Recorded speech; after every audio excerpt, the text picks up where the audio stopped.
میکنی؟ من در تلویزیون کار میزنم. خیلی بیشی همونجا کو سر میکنی بیشی. همینجا بشینم. اخبار گابزا. پولتا اینمونم.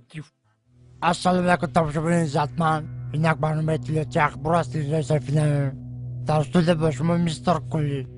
هفته سپشل در شهر دوشنبه در چششون کردن. در نزدیکی این ویدی دو دوست را دستگیر کردند. صدرالدین نجمی و بهرام غفوری ساعت 12 شب به نیت غارتگری از خانه بیرون شده و خانه عبیدالله سعدالله حمله کردند.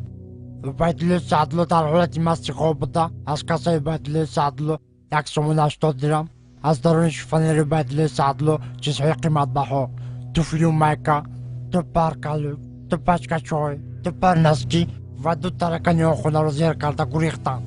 از این کارها سردار گروه میلیسیا حسن چیلا خبر شده با کارگردان کرپسه جمهوری تاجیکستان خبر داده. کارگردان کرپسه جمهوری تاجیکستان دولتمند خال کرکیبک پرده قاسم از این کارها خبر شده. هر دین غارتگرها را دستگیر کرده و درون کاخ برباد بردن. صدرالدین نجمی و بهرام غفوری به درون کاخ برباد برده. صدرالدین نجمیدین زدن تا با قدم خدا و اسم میکنی. ای رو تسیا کدامی ژورنالیست دروغ میگه؟ تو در تلویزیون گپ زدی تو رو تمام جهان تماشا میکنه. تو دروغ میگی؟ تو رو خلق میدونی چیکار میکنه؟ سنگ شپت میکنه. نخود ژورنالیست دروغ بگه. چه دارو بزنی؟